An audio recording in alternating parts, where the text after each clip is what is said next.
Dandanay Muñoz Mascara, born August 27, 1966, also known as La Kika, which is a childhood nickname that stuck.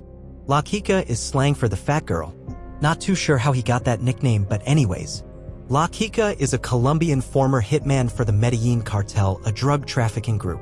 He was described as at one point being the chief assassin for the cartel's leader Pablo Escobar.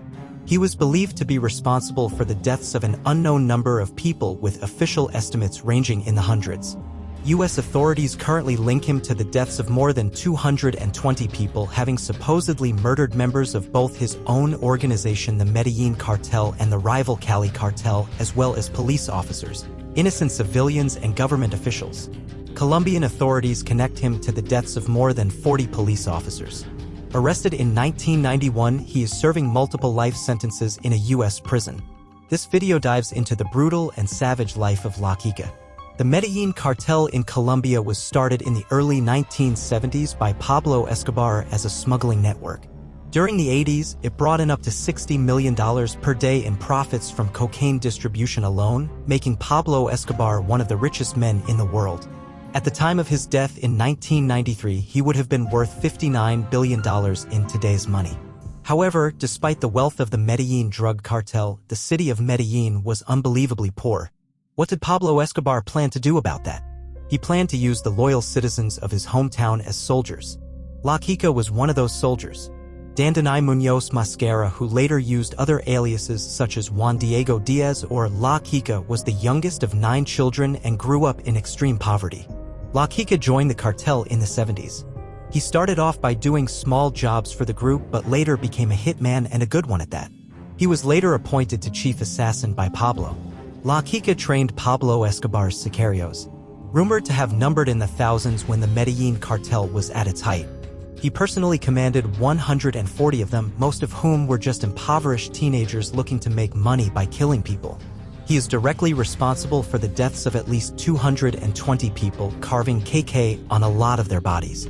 This was because his job was to kill policemen and civil servants, and he needed to prove he was responsible in order to be paid. In September 1991, La Kika traveled to the United States, landing in Miami before traveling to Los Angeles and New York. After federal agents received a tip-off from Colombia on September 25, 1991, La Kika was arrested along with 2 other men while using a payphone in the Jackson Heights area of Queens, New York, for traveling with a fake passport.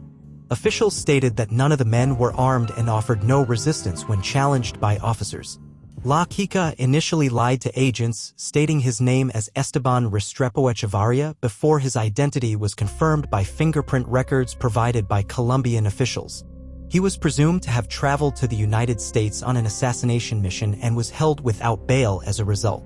One of his suspected targets was believed to be Max Mermelstein, a former drug smuggler who had worked for Escobar but had entered witness protection and was expected to implicate Escobar in the murder of Barry Seal. Today, La Kika sits in the U.S. penitentiary convicted of 10 life sentences plus 45 years. He was charged with over 200 murders, including the bombing of Avianca Flight 203 and the bombing of the Department of Administrative Security building in Colombia. Avianca Flight 203 was a Colombian domestic passenger flight from El Dorado International Airport in Bogotá to Alfonso Bonilla Aragon International Airport in Cali, Colombia. It was destroyed by a bomb over the municipality of Socha on November 27, 1989. All 107 people on board as well as 3 people on the ground were killed. The bombing had been ordered by the Medellin drug cartel. It is thought that La Kika was one of the main organizers of this bombing. He maintains that he was not involved in any of them. In fact, his trial details get a bit murky. For example, a man came forward admitting his involvement in the Avianca bombing. Thanks for watching. If you enjoyed, please give the video a thumbs up.